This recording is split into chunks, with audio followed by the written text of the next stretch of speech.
Bureau chief जियो news Lahore rice Ansari हमारे साथ मौजूद है। रईस साहब, कोई तखमीना लगाया गया है कि फरवरी से पहले कितनी इजाफी गंदम मंगाई जा चुकी थी, फरवरी के बाद एग्जैक्टली कितने लाख टन गंदम आई है, और उससे पहले वाला हिसाब भी किसी से लिया जाएगा या नहीं, मट्टी पाव वाला मामला है? देखिए, आपने बड़ी ठीक बात की कि जब ये इंक्वायरी शुरू हुई थी तो सब ये समझ रहे थे कि अक्टूबर से लेकर मार्च तक 6 माह की इंक्वायरी होगी, जिसके दौरान तकरीबन 39 जो टन है वो गंदम मुल्क में लाई गई।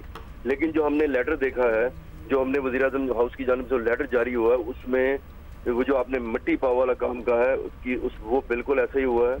वो अक्टूबर से लेके फरवरी तक इसकी कोई इंक्वायरी नहीं। उस दौरान जो 24 लाख टन जो गंदम मुल्क में लाई गई उसकी कोई इंक्वायरी नहीं होगी। जो वज़ीर-ए-आज़म हाउस की जानिब से लेटर जारी किया गया उसमें लिखा गया है कि जो कमेटी बनाई जा रही है वो जो एक्सेस गंदम आई है 2024 के बाद उसका जायजा ले, और जो उसके TORs लिखेंगे उसमें सिर्फ एक लाइन है कि इस मुल्क में जो जखीरा मौजूद था, मतलूबा जो तलब थी, उसके बाद फरवरी 2024 के बाद मुसलसल निजी शोबे की जानिब से जो गंदम लाई गई उसकी इंक्वायरी की जाए।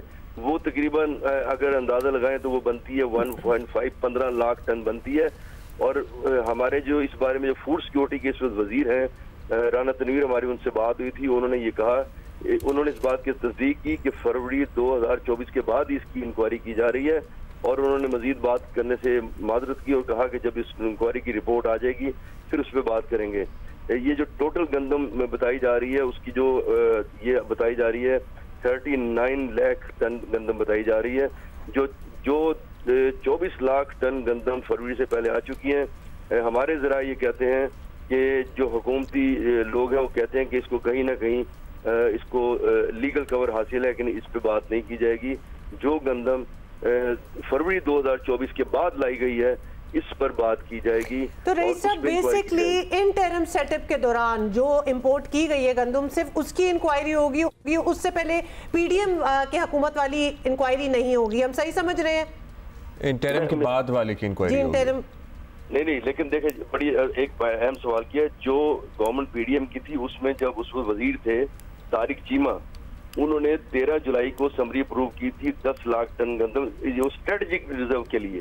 लेकिन वो जो उसकी 8 अगस्त को जो ECC हुई वो ECC में मौखर कर दी गई, लिहाजा वो मामला खत्म हो गया। लेकिन उसके बाद जब ये पहली 1 सितंबर को समरी काकर साहब को भेजी गई, जो उस वक्त फूड सिक्योरिटी के वजीर भी थे, उन्होंने यह मसला खड़ा किया। वहाँ फूड सिक्योरिटी की जो वजारत थी उसने लिखा कि सरकारी तौर पर गंदम लाई जाए, लेकिन जो उस वक्त काकर साहब खुद फूड सिक्योरिटी के वजीर भी थे, उन्होंने एक शिक डलवा दी वज़ीर-ए-आज़म हाउस ने कि ये जो गंदम है इसमें प्राइवेट सेक्टर को भी शामिल किया जाए। वहाँ से ये प्राइवेट सेक्टर शामिल हुआ है, और ये जो तसलसल चला आ रहा है, जो फरवरी से पहले अक्टूबर से फरवरी तक भी जो गंदम लाई है उसमें आप देखें तो सब जगह घपला ही है। लेकिन उसको बस वो कह दिया हुकूमत ने कि वो लीगल कवर थी। लेकिन जो आप हुमा साहब आपने बात की है, बड़ी अहम बात की है। लेकिन देखें, 8 फरवरी को इलेक्शन हो चुके थे, उसके बाद जो भी कदम था निगरान हुकूमत का वो गैर कानूनी है। लेकिन 8 फरवरी के बाद रेगुलर उन्होंने फैसले किए। उन्होंने 19 फरवरी को भी मीटिंग की, और मीटिंग करने के बाद जो जहाज 28 फरवरी तक मुल्क में लगने थे उनको उनकी जो तारीख बढ़ा के 31 मार्च कर दी जी, और 31 मार्च तक ये सिलसिला जारी रहा। फिर जी देखिए, ये इलेक्शन हो चुका 8 फरवरी को इलेक्शन। बहुत शुक्रिया जी बिल्कुल, बहुत शुक्रिया आपका। ब्यूरो चीफ जियो न्यूज़ लाहौर। लेकिन at the same time 24 lakh गंदम जो इंटरिम सेटअप में आई है एज इन अक्टूबर से फरवरी तक, उसकी इन्वेस्टिगेशन, उसकी इंक्वायरी नहीं होगी, बिल्कुल ऐसा ही समझ आई है।